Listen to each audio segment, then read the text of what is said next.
Okay, good morning, everyone. Thank you all for being here this morning. My name is Stephen Watson, and for those of you I don't know, I have the privilege of being the president and CEO here at the National World War II Museum, and appreciate you all being here on this important day. So, of course, today we commemorate the 80th anniversary of victory over Japan, when the formal surrender documents were signed aboard the USS Missouri in Tokyo Bay. And to begin our program this morning, we're going to follow our tradition, although I do not think we have any members of the World War II generation with us in the audience. I would like to acknowledge our World War II veterans, our home front workers, Holocaust survivors, and other members of the World War II generation, because, of course, their sacrifice and service is why we are here today on the 80th anniversary of the end of World War II. So let's give them a round of applause.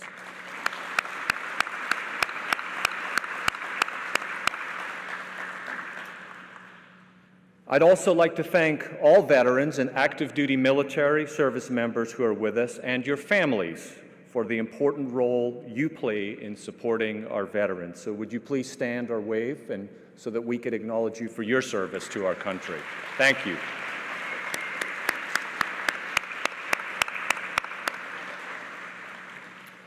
And to all of our members and donors who allow us to preserve and share the history of World War II, thank you, because without your support, none of this would be possible. And last but certainly not least, I want to also acknowledge Representative Alonzo Knox, a combat veteran, I think of 25 years himself. Sir, thank you for being here this morning and for your support of the museum. We're proud to be in your district, sir, and thank you for being here. So just 19 days ago, the museum observed the 80th anniversary of when President Harry Truman received word of Japan's unconditional surrender on August 14th, 1945. It was an incredibly significant day, prompting celebrations throughout America and, of course, all over the world. But it wasn't until this day, 80 years ago, September 2nd, 1945, that the formal surrender ceremony took place. So those 19 days between those two dates were wrought with tension as the Allies apprehensively negotiated with the Japanese military, and you'll hear more about that in just a moment from our featured speaker, Dr. Mike Bell. But fortunately, the Allies prevailed, and that September 2nd surrender ceremony marked the official end of World War II. And of course, here at the museum, we explore the war's complicated legacy and what our victory means today. While the costs were high, we must never forget what was at stake: our freedom. And that is why the story of World War II must always be told, so that all generations understand the world we live in today. So to help tell us a crucial part of this important story, we have with us Dr. Mike Bell, who is the Executive Director of the museum's Jenny Craig Institute for the Study of War and Democracy. Mike is a combat veteran, a historian, and a strategist. He was commissioned in armor after graduating from the U.S. Military Academy at West Point. Mike has served at every level from platoon through theater army, as well as with the U.S. Central Command, the Joint Staff, the West Point faculty, and the National Defense University. His awards and decorations include the Distinguished Service Medal, 2 Defense Superior Service Medals, and the Bronze Star, amongst others. Mike holds a master's and PhD in American history from the University of Maryland College Park, as well as a master's in national security strategy from National Defense University.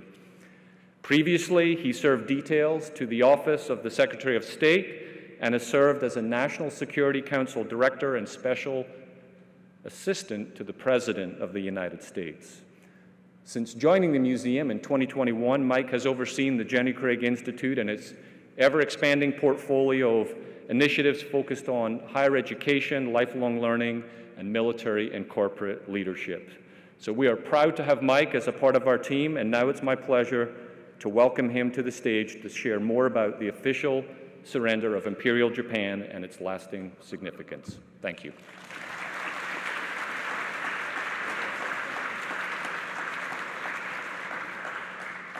Thank you, Stephen. Thanks, everybody, for being here. I'd like to start out with a little archival footage of the formal surrender ceremony on September 2nd. And we'll talk today about how did we get there and what is some of the significance. So if you'd cue the video, please.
So we're gonna look at how did we get there, what needed to happen to bring this ceremony about, and then we'll look at some of the specifics in the ceremony that, oh, you didn't know that.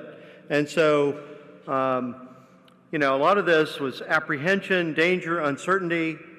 This period from when you declare that you're going to end a war to when you actually do sometimes is a very dangerous period, but it also requires leadership, initiative, and orchestration to bring about the peaceful conclusion of the war.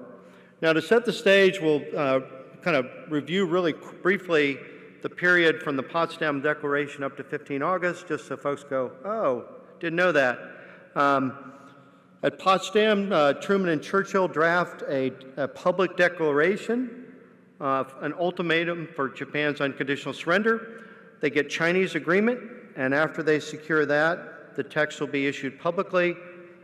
Churchill authorized this before submitting his resignation as prime minister. So this is literally his last official act as prime minister before the new government comes in. The statement calls on Japan to surrender unconditionally or face prompt and utter destruction. It also stipulates that the terms would be occupation, disarmament, trial for war criminals. Japan would remove obstacles to freedom of speech, freedom of religion, and also respect for fundamental human rights.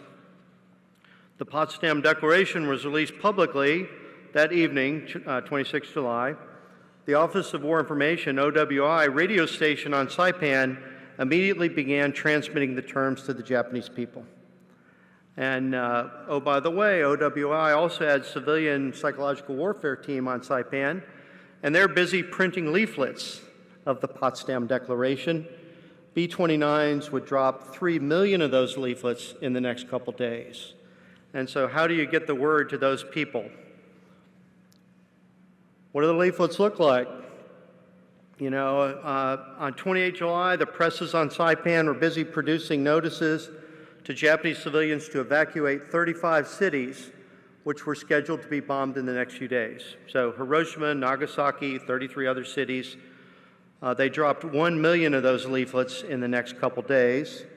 Now, some B-29 crewmen weren't really pleased with this. They feared what you've done is you've alerted the Japanese air defenders, the fighters, the air defenses, to be ready for them as you move forward.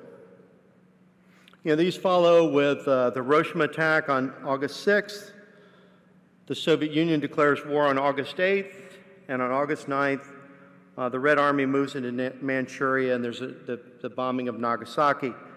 Interesting enough, right after the Hiroshima attack, OWI has another group of leaflets in which they predict for the people of Japan what happened at Hiroshima will be the fate of other cities if they don't accept the terms of the Potsdam Declaration. By August 9th, they had dropped 5 million more leaflets with this message. And then Blacklist there, we'll talk about in a minute. This is MacArthur's plan for the immediate occupation of Japan. It's revised on the 8th. He notifies his subordinate commanders on the 9th, be ready for immediate execution of this new plan. Before that, they'd been planning on the invasion of Japan. So the 9th Nagasaki attack, the Japanese cabinet will meet that evening in an extended session. And in that session at 2 o'clock in the morning, Emperor Hirohito directs that Japan should accept the terms of the Potsdam Accord. Within the next hour, the cabinet and the Supreme Council voted unanimously to accept the emperor's decision, but of course, they added a stipulation that the emperor remain sovereign. And this will slow some things down. The replies sent through Switzerland to the Japanese ambassador, but recognizing the danger of a possible coup, and a lot of military officers are certainly very restless about this decision, the war minister actually issues a warning to his subordinates against any overt attempts to obstruct the government's surrender. I thought it was interesting that it's any overt attempts rather than anything else. In response, Secretary of State Jimmy Burns conveys on behalf of the governments of the United States, the United Kingdom, and Soviet Union, the authority of the emperor and the Japanese government to rule the states shall be subject to the supreme commander of allied powers. Now, what else is happening out there?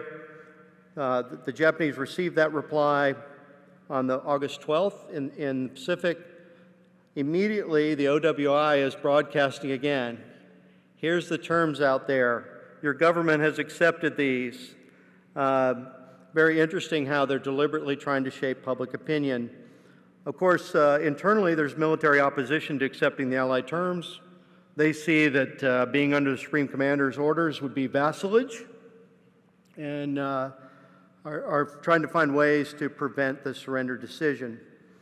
Ultimately, a couple things happen. On August 13th, there's a minister in Sweden reports back that the United States, in this latest round of negotiations, was under pressure from the Soviet Union and China to outright remove the emperor. And so, those trying to keep the emperor saw that there's a window there. How will this work? And of course, that same evening, the war minister is actually going to meet with officers planning a coup to prevent the surrender decision, to include his brother-in-law. And so some interesting pieces behind the scenes as this is staking out. Finally, a new round of leaflets are dropped on the 14th, telling the Japanese people this is what your government's agreed to already. So the idea that you can keep it secret or delay it. The cabinet will meet again. American radio broadcasts, though, accuse the Japanese of stalling. Emperor Hirohito calls for a cabinet meeting that night and reaffirms his earlier decision. They'll draft a message, though, and in the message, they'll never use the term surrender, but it's clear they've accepted the provisions of the Potsdam peace. Now, that evening, though, a group of officers from the Imperial Guard tries to seize the Imperial headquarters. The Emperor had made a recording of this for the Japanese people, and they attempt to destroy the recording. The coup's collapsed in the morning. At noon, the Emperor broadcasts a special announcement to the people. They'll set up loudspeakers around town. Businesses at lunchtime will have the radio on. Many are expecting a kind of demand to continue to fight on, and instead are surprised. Many had never heard the Emperor's voice when the Emperor's announcement signals the end of hostilities. His cabinet then resigns, the war minister commits suicide, and the emperor issues a message to the Army and Navy forces: continue the performance of your present duties, but all attack operations must be suspended. So not quite a ceasefire, but Truman will go ahead and then announce it's the 14th in Washington, D.C. still. Calls for a press conference in the Oval Office, has the cabinet there, Admiral Leahy, Secretary of State Cordell Hull, former Secretary of State, and he announces that arrangements are now being made for the formal signing of the surrender terms. General MacArthur has been appointed the Supreme Allied Commander to receive the surrender. Great Britain, Russia, China will be represented by high-ranking officers, and the armed forces have been ordered to suspend offensive action. Now, Truman says, the actual VJ Day will have to wait until this event occurs. Now, certainly then the announcement brings much excitement. Truman says he was excited as much as the crowds were celebrating in towns and cities across America. Now, meanwhile, the Pentagon's not quiet. They will issue a directive to suspend offensive operations against Japanese military and naval forces insofar as is consistent with the safety of Allied forces in your area. Now, at the same time, Truman asked Admiral Leahy, pictured there, and General Marshall, where the formal ceremony should take place. Great question. Truman says, I suggested without hesitation the official act of surrender should take place in Tokyo Bay, aboard a naval vessel, and that the ship to be the USS Missouri. I thought it wise to hold the ceremony in view of the Japanese capital in order to impress the fact of the defeat on the Japanese people, but also it seemed desirable to remain offshore until we could be assured that there would be no last-minute bursts of fanaticism. So what steps are taken to bring this about? This is the 8 August Operation Blacklist, and then one of the divisions. Secretary of State sends to the Japanese government the directive, direct prompt cessation of hostilities, and then inform the Supreme Commander of the effective date and hour of those. Send emissaries to the Supreme Commander to enable him to make arrangements for the final surrender, and then MacArthur will notify the Japanese government of the date, time, and location of the formal surrender. Now, we already know location, Tokyo Bay on the Missouri, but we haven't fixed the date yet.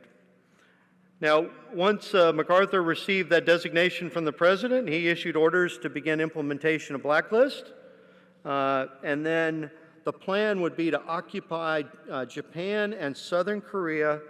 Originally, it could have been after the collapse of the Japanese government, or in this case, an impending surrender. But they weren't sure what would need to be imposed by force. How much force would they need? And they assessed, quote, that there's a reasonable probability of active post-surrender resistance of considerable proportions within Japan proper, particularly by suicidal elements of the armed forces who will take advantage of any weakness on the part of our forces. Initially, Blacklist called for 700,000 combat and support troops. Ultimately, it would be about half that number would be involved in the occupation of Japan. Now, MacArthur also ordered the emperor to take immediate steps for the cessation of hostilities and to open radio communications between Tokyo and Manila. Now, MacArthur's staff, they're a little concerned because it took a while for the Japanese to acknowledge those. So on the 16th at noon, they finally acknowledged they received those instructions. And then, but there was a kind of ominous report. The imperial order to cease hostilities had not yet been issued. Our air units ventured to attack Allied vessels that have approached the home islands. And so there's obviously, their view was they were merely defensive. These weren't offensive actions. But later that evening, the Japanese headquarters issued the order, cease hostilities forthwith. but then had another caveat that it would take time for this to be implemented throughout their gains. It would be another 48 hours before the ceasefire would go in effect in the home islands, at least 6 days in Manchuria and China, 8 days in Bougainville, and 12 days in New Guinea and the Philippines. So not quite what everyone's anticipating in terms of when the ceasefire orders actually go into effect. And Tokyo added, of course, but whether the order will be received by the first-line units is difficult to foresee. Now, concerned that some of the commands would not follow suit, the cabinet ordered 3 imperial princes that also held military commissions to go out and inform the various commands. And so they'll depart, they'll complete their mission on 20 August, conveying to them that the emperor was serious here. The emperor also has a message to the forces the next day, commending them on their bravery and sacrifice, but asking them to do their duty in the face of the unbearable. And so, really trying to set the stage here. We trust that you officers of the imperial forces will comply with our intention and will maintain solid unity and strict discipline as you bear the unbearable. And then finally, cessation of hostilities in the home islands. Interesting, the ceasefire doesn't even take effect in Manchuria until the 25th of August. So still a ways out there, not quite what people are anticipating. And so, even with those orders, not all the forces complied with the initial ceasefire orders. Maybe they didn't fully get the word. On August 17th, a group of 4 B-32 Dominators had flown out of Okinawa on a reconnaissance mission over Tokyo. They were attacked by Japanese naval fighter aircraft in a running engagement that lasted several hours. The B-32s would expend over 4,000 rounds of 50 cal ammunition, sustaining minor damage to their aircraft. But the next day, August 18th, 2 B-32s again are over Tokyo. They're attacked by 14 aircraft out of Yokosuka Naval Airfield. One bomber, the Hobo Queen II, which is pictured here, shot down 2 Japanese fighters, which are likely the last 2 aerial victories of the war. Unfortunately, his wingman was hit and sustained more serious damage. A 20-millimeter shell slammed into the plane's fuselage and struck Sergeant Anthony Marchioni, mortally wounding him as he was assisting another crewman who had been hit in the legs by gunfire. He would die on the route back to Okinawa, probably the last American killed in air combat in World War II. The next day, per the terms directed by MacArthur's headquarters, the propellers were removed from Japanese military aircraft. Afterwards, further Allied reconnaissance flights would proceed without challenge. Next, how do they get the surrender terms? Where do they come from? How is that negotiated? All amid an air of suspicion, MacArthur's headquarters started to express this exasperation as what they saw as suspicious delays. What's going on? But ultimately, on the morning of August 19th, the Japanese military and civilian delegation left Tokyo for East Shima, off the coast of Okinawa. Per MacArthur's directions, they were supposed to fly in 2 demilitarized Japanese bombers, transport aircraft, painted white with green crosses on the upper and lower wings, the fuselage, and the tail. They were designated these, Betties, as a call sign, but MacArthur personally prescribed the call sign for the 2 aircraft would be Bataan 1 and Bataan 2. The Japanese initially resisted those call signs, but MacArthur insisted that those be the call signs for these flights. Both came under heavy U.S. Army Air Force's escort due to concerns that the delegates might attempt a kamikaze mission under the color of a flag of truce. And apparently there had been some efforts by Japanese officers to prevent the flights, and others thought about trying to shoot down the planes to prevent the surrender.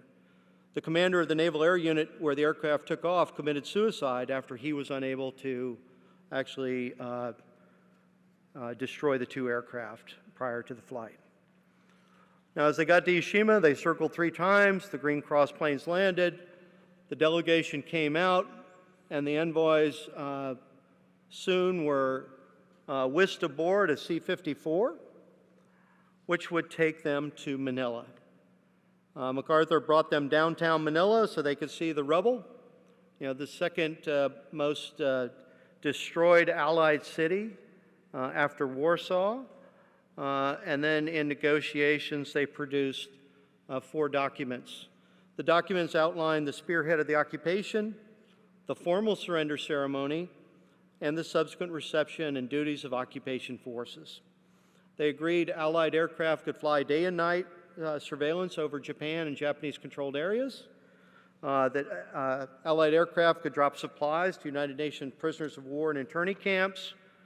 Naval forces could occupy Japan's coastal waters. Mine-sweeping operations would begin. The initial occupation by the air-delivered 11th Airborne Division was agreed, and the original surrender ceremony date was set for August 31st aboard a battleship in Tokyo Bay. Now, August 31st, that's not the surrender day, is it? Unfortunately, in life and in war, friction in the form of maintenance and weather intervene. On the return flight to Tokyo, one of the aircraft carrying the Japanese delegates had to ditch, and the passengers were shaken up.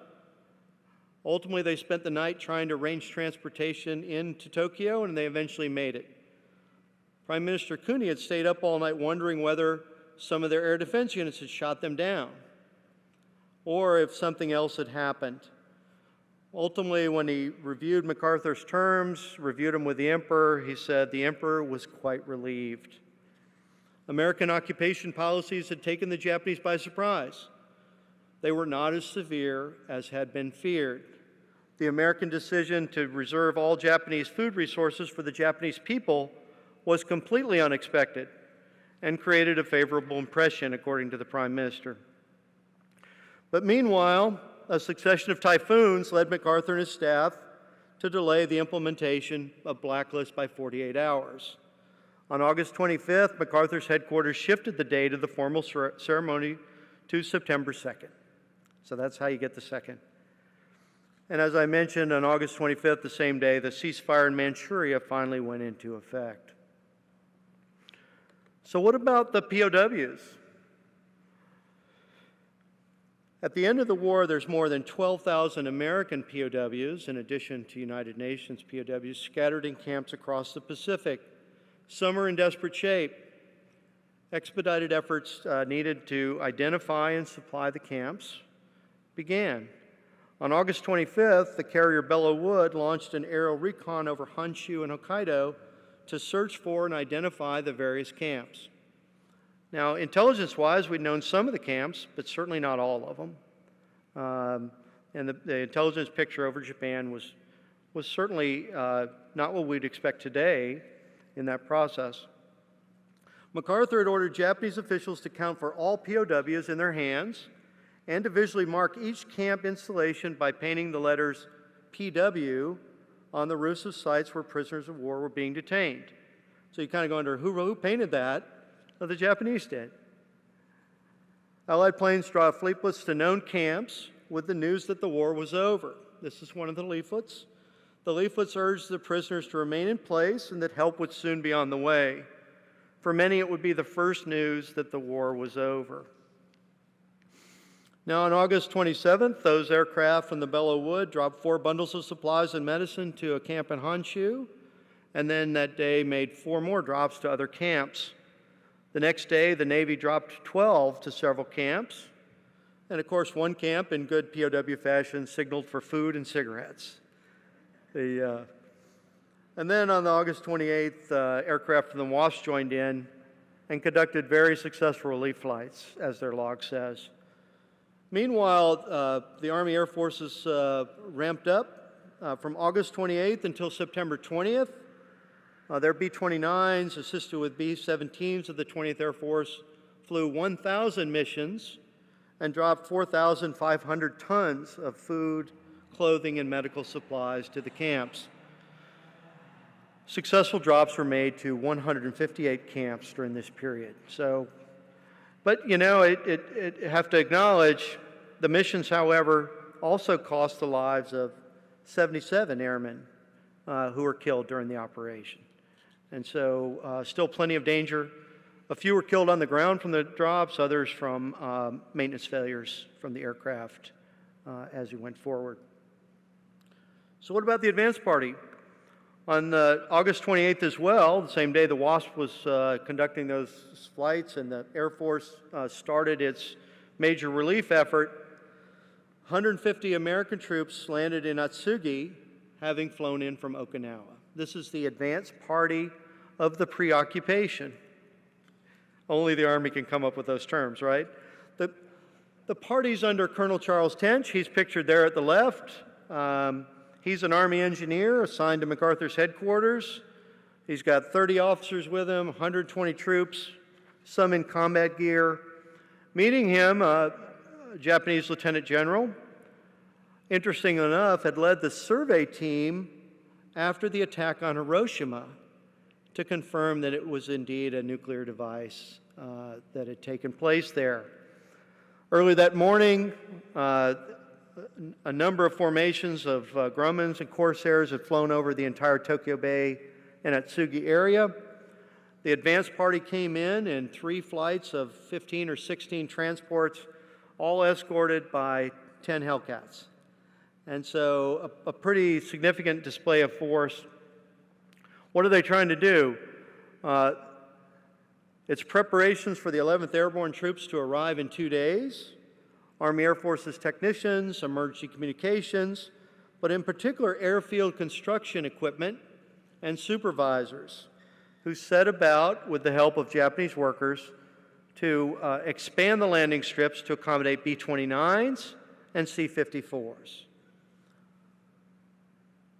Now at the same time, outside Tokyo Bay, Admiral Halsey's 3rd Fleet and the British Pacific Fleet will enter Sagami Bay, which is the vast Tokyo Outer Bay, and then on August 28th, soon after Colonel Tench touched down, the combat elements of the 3rd Fleet will enter Tokyo Bay and drop anchor off Yokosuka at 1 o'clock.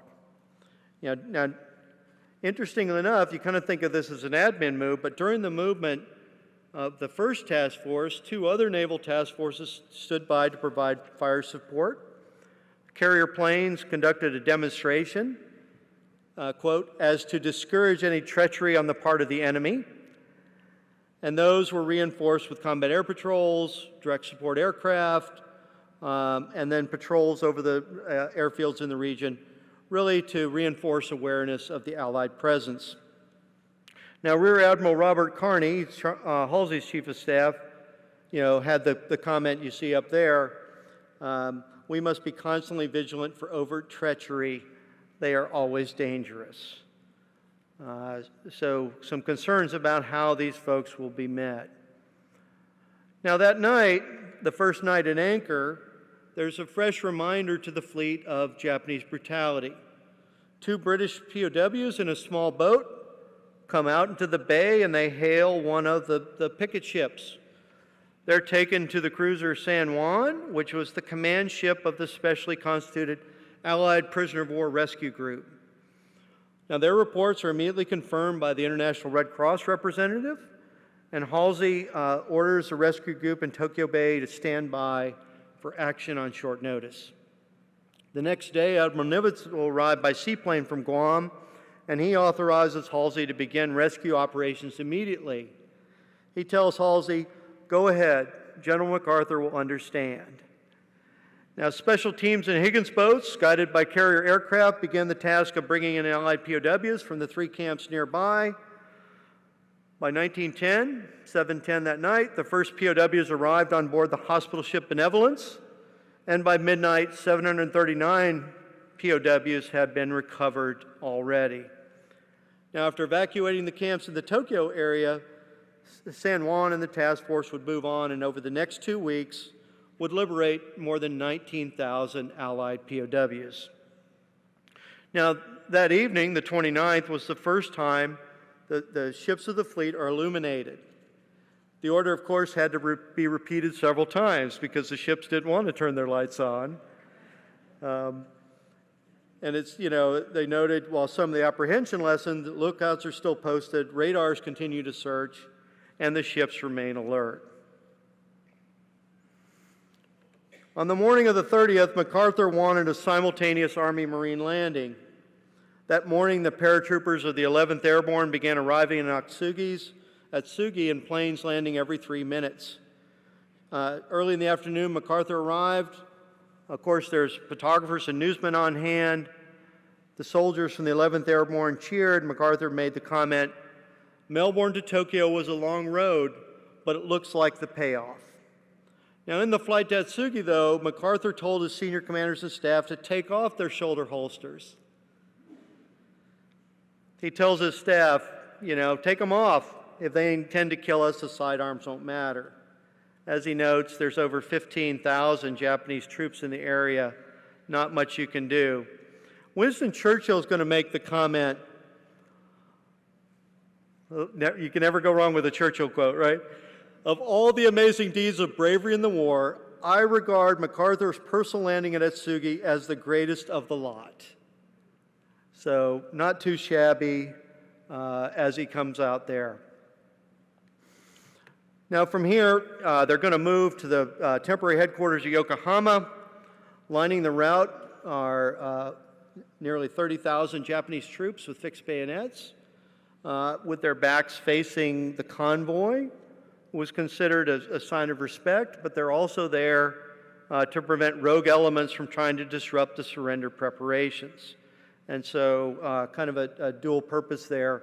This is one of the jeeps of the 11th Airborne moving down through there as they go forward. Now simultaneous with that is the landing of the 4th Marine Regimental Combat Team. They're reinforced with a British landing force, a Navy underwater demolition team, of course, and their mission was to secure the entrances to Tokyo Bay and the Japanese naval facilities, particularly the ones where those planes had been coming out of. The old 4th had burned its colors and surrendered on Corregidor and was taken off the rolls, but this new regiment was reconstituted out of the Marine Raider battalions, and certainly it's a symbolic choice for the initial occupation. Ultimately, the reinforced regiment consists of about 5,400 Marines and sailors in the force. Now, they're going to be the first wave to land in Japan. The artist captured this moment of the Higgins boats of the 2nd Battalion about to test whether the Japanese would resist or would they abide by the negotiated surrender terms. There could be no preparatory fires or bombardment, and the Marines knew this might have to be done the hard way. So by all accounts, this is a tense moment. Of course, they had the cruiser San Diego, 4 destroyers, 12 fire support craft out there, but all of that would have been on call as opposed to preparation. Observation planes were overhead. Ultimately, they met no resistance, secured the forts guarding the entrance to Tokyo Bay, the naval facilities. At 8:05, a team from the battleship South Dakota boarded the battleship Nagato, received its surrender from the remaining crew, and the Yokosuka Naval Base formally surrendered at 10 to the Fleet Landing Force commander. Almost about the same time, an initial patrol from the 11th Airborne from Atsugi made contact with the Marines, and they continued patrolling. Now, of course, let's turn to the Missouri. Truman, of course, had said his choice of the Missouri is an obvious one of the most powerful battleships in the fleet, newest, but there's more. She had been named after my own state. My daughter Margaret had christened her, and I had spoken on that occasion. Halsey, incidentally, had also served aboard an earlier Missouri after his graduation from the Naval Academy in 1904. And so this was Halsey's flagship. Now, the media here is very different than VE Day, which was kind of a quiet ceremony in REMS, if you think of that. Truman directed that the ceremony have broad press coverage. He gave instructions to the Joint Chiefs that the ceremony should be an open news event with free and competitive news coverage. quite different one. Normally we think of this as MacArthur's move, but it's actually Truman's directive for this. Now, the setting in Tokyo Bay is carefully choreographed. It calls for over 250 warships, 1,500 carrier aircraft, 400 B-29s. Just to make sure all that works together is a pretty amazing feat. But the fleet also was ready for kamikazes. It's not yet peacetime conditions. Anti-aircraft weapons are fully manned, in the case of the Missouri, except those above the ceremony itself, alert for a possible kamikaze attack. This is April 11th, when a kamikaze had struck the Missouri off Okinawa. You can see the plane kind of coming into the side of the battleship. Now, there's some other pieces kind of arranged here. There's a bit of drama regarding flags. The first drama is, if you know senior officers, they have their own flag. MacArthur has his 5-star flag, red flag with white stars. Nimitz has his 5-star flag. And there was concern about which one is flying and which one's flying higher than the other. And of course, this is Halsey's flagship, so what they came up with is they welded a special bar 120 feet up on the mast, had a halyard on it, and so you had 2 flags up, and so whichever the 5 stars came aboard first, they would pull the halyard, that flag would fly in the breeze, the other one all at the equal height, 120 feet off the deck.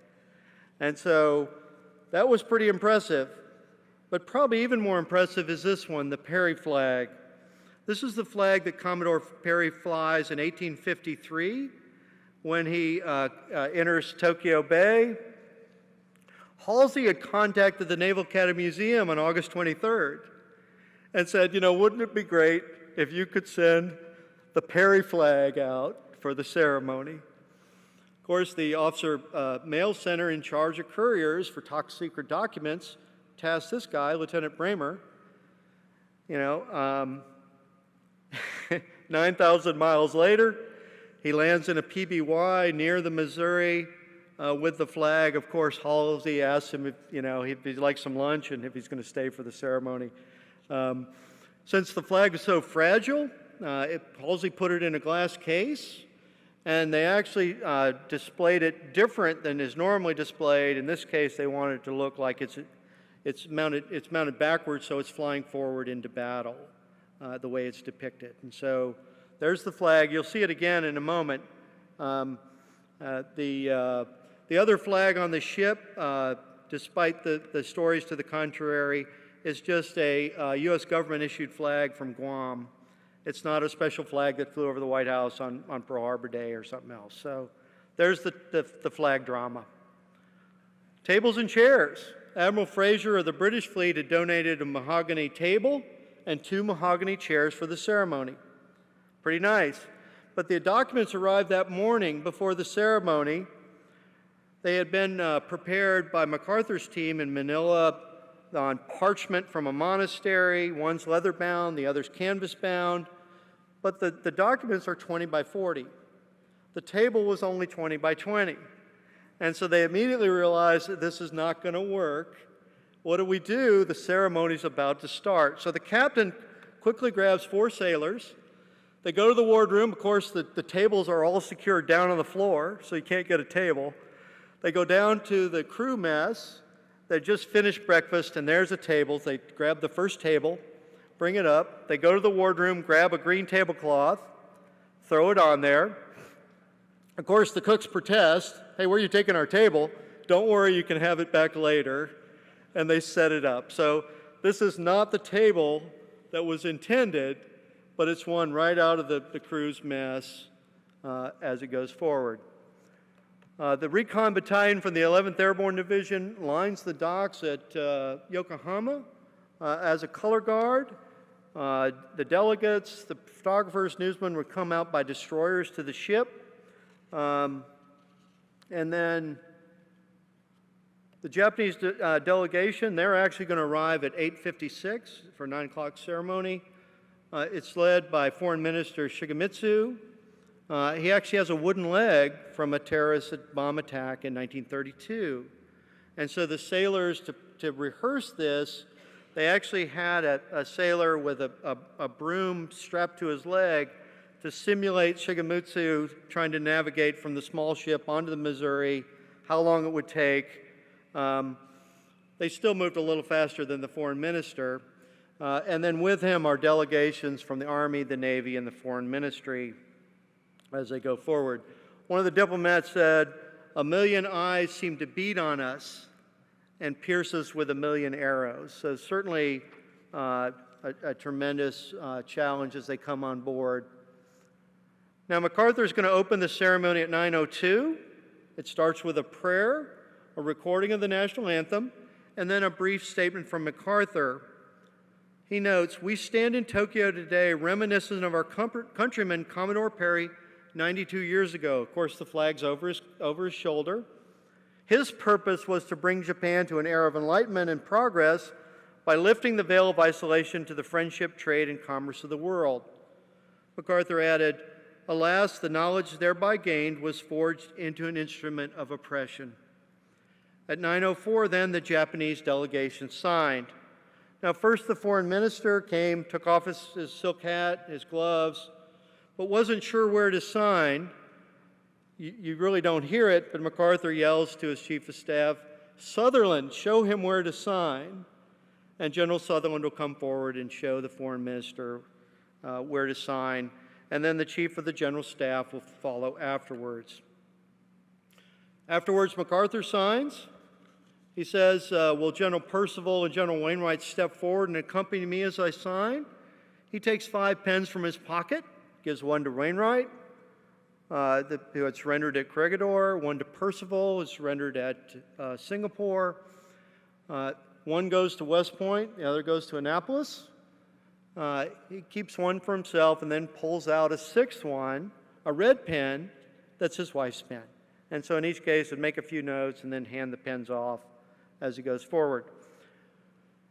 Now, there's a great story, for further on how the OSS team gets General Wainwright and General Percival out of Manchuria from the POW camp where they were. First, you had to find them. By August 28th, they're in Chungking, and then on the 31st, they arrive in Japan. They'll be taken out to the Benevolence for a little checkup. And certainly Wainwright's apprehensive how MacArthur might react to him. When MacArthur saw him, he rushed across the room and embraced him in that process. So these are the guys.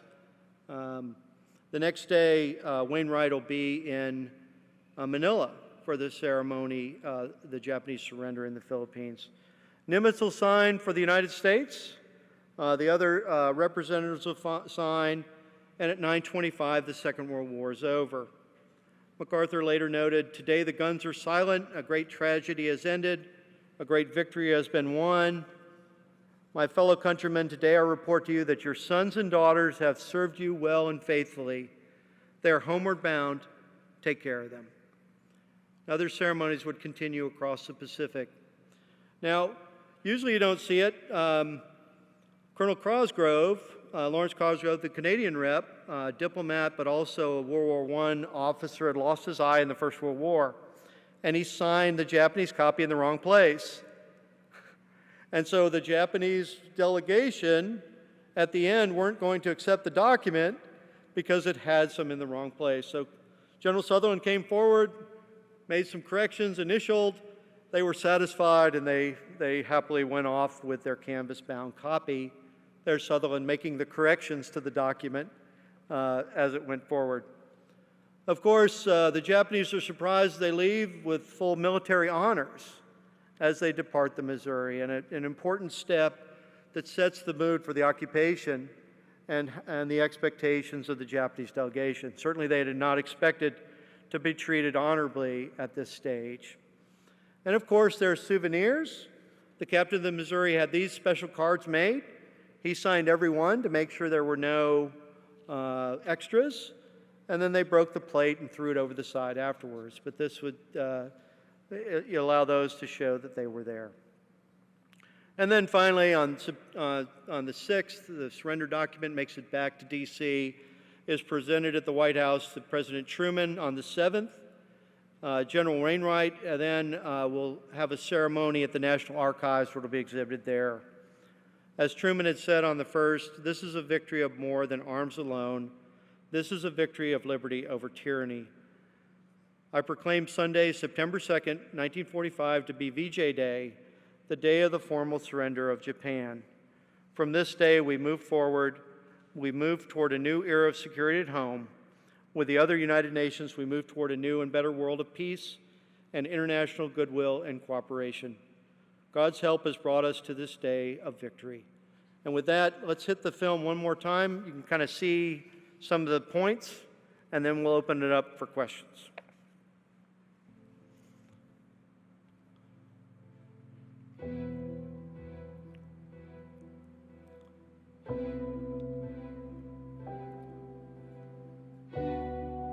So you got crew and media kind of above the ceremony site, the assembled U.S. Navy officers. There's the international reps.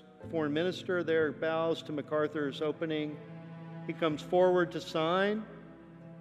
MacArthur's waiting. Where do I sign? Oh dear. Sutherland, show him where to sign. There's General Sutherland comes up. The Japanese sign. Then MacArthur comes forward, asks Percival and Wainwright to come up. MacArthur grabs lots of pens from his pocket. There's the international delegates, has a few words, and then passes each of these pens as it goes forward. The Japanese standing there. I'm sure MacArthur took his good time signing that too. And then afterwards, you can see there's the canvas one that's closed. And then 1,500 carrier aircraft and 400 B-29s for the flyover. So a pretty impressive feat all the way around. Normally you don't see the B-29s in the footage, but certainly intended to make an incredible impression and start the occupation and ultimately the democratization of Japan. Thank you, Dr. Bell. Ladies and gentlemen, Mike Bell.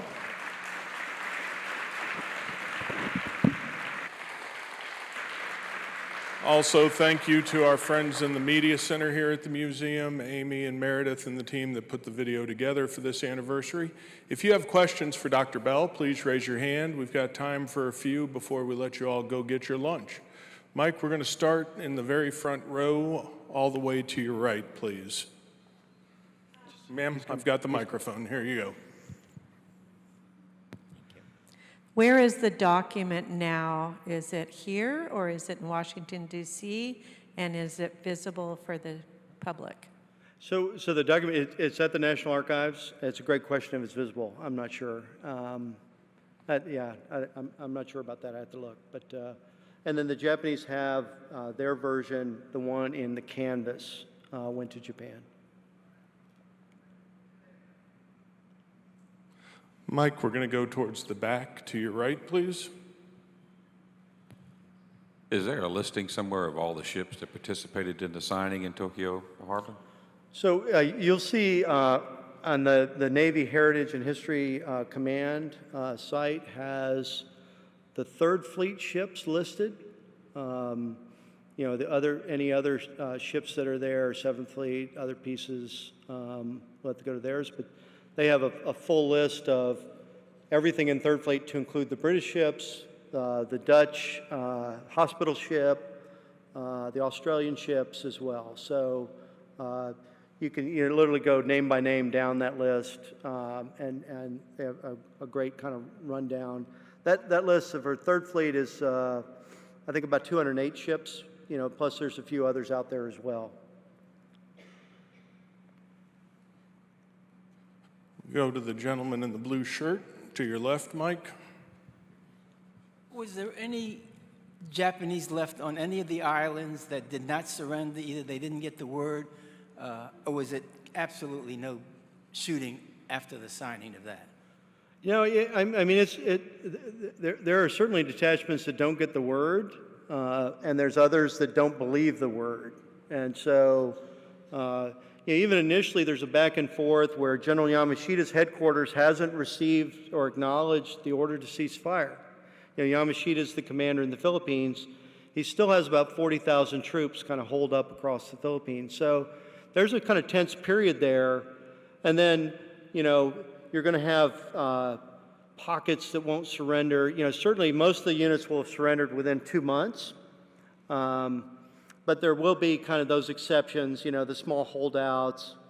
There's some, particularly in the upper Philippines, where they're, kind of bandits, if you will, that'll hold out for a couple decades. But, predominantly about 2 months is about the time. But you think, hey, on the 15th of August, the war is completely over and everything is entirely peaceful. And it's still kind of a dangerous world out there. The other thing I would note is the minesweeping in Tokyo Bay had only just started. And so, even the accounts have there's floating mines in the bay while you're doing this ceremony. So no pressure with that, right? It's a pretty contested environment. In the front row to your left, Mike. After their official surrender, were any other operations against the holdouts, was they considered combat operations or more of a police action? Was it a combat award per se? I mean, all those would have been part of the occupation responsibilities. So, Blacklist itself envisions what we would think of as combat operations against the recalcitrants. And in some cases, those could be in Korea, they could be in Japan proper. There also had been kind of planning and concerned about what's going to happen to the Kwantung Army, the several million-man army still in China and Manchuria. Would they accede to the emperor's orders? And so there was some idea that this occupation phase might involve, major combat in Asia for, another year or two as well. So, I think those would all be, hey, the major hostilities have ended. Now you're in this, occupation phase, which certainly doesn't mean that it's, not without danger. We're going to go to Dave to your right here next.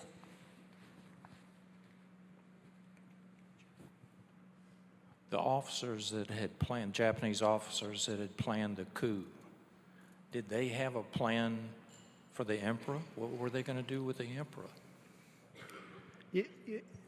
My sense is their view is that they're going to convince the emperor, or kind of sequester him and destroy the recording and then delay in that. And I don't think there's any view that, they would do anything to harm the emperor or depose the emperor. Certainly a lot of this is built on this idea that the emperor's disrespected, or how could he take orders? We will be vassals to these Americans if he takes orders from MacArthur. So, I think the idea is how do you convince him otherwise? Maybe isolate him or do that. But you wouldn't say that it seems to be a well-planned coup attempt. If I'm going to be critical, and very quickly it kind of comes apart. They don't get the support they think they're going to get. In the end, officers decide to commit suicide rather than support the coup, and it will collapse by the morning. The big piece they want to do is, I think, buy time, destroy the recording that's going to be released, and if you can buy some time, maybe there's a little time to kind of change the terms. Mike, we've got the next two questions to your right. So, was there any reports of attempts to try to disrupt the surrender ceremony? Because I've read somewhere a couple of accounts where several rogue Japanese units were planning to disrupt the actual surrender ceremony, but for whatever reason or reasons, they were not successful, or it did not materialize. Are you aware of that?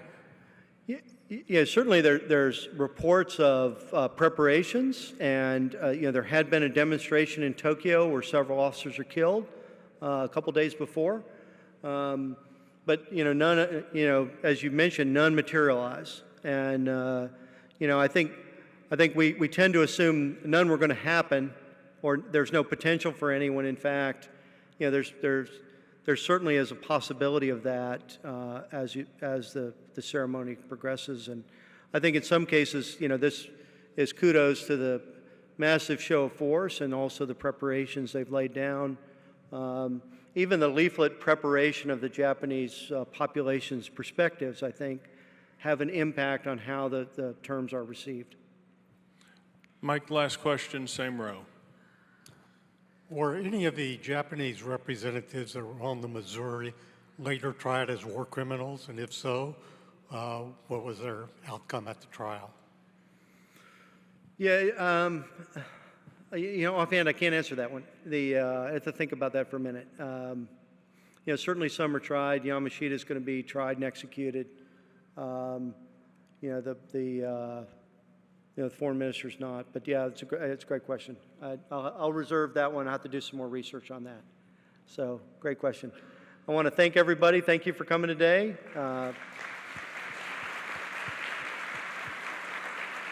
And thank you, Dr. Bell. Ladies and gentlemen, keep track of our events calendar for the upcoming programs we have this month and throughout the rest of the calendar year, but have a wonderful and memorable day. Thank you very much. Yay.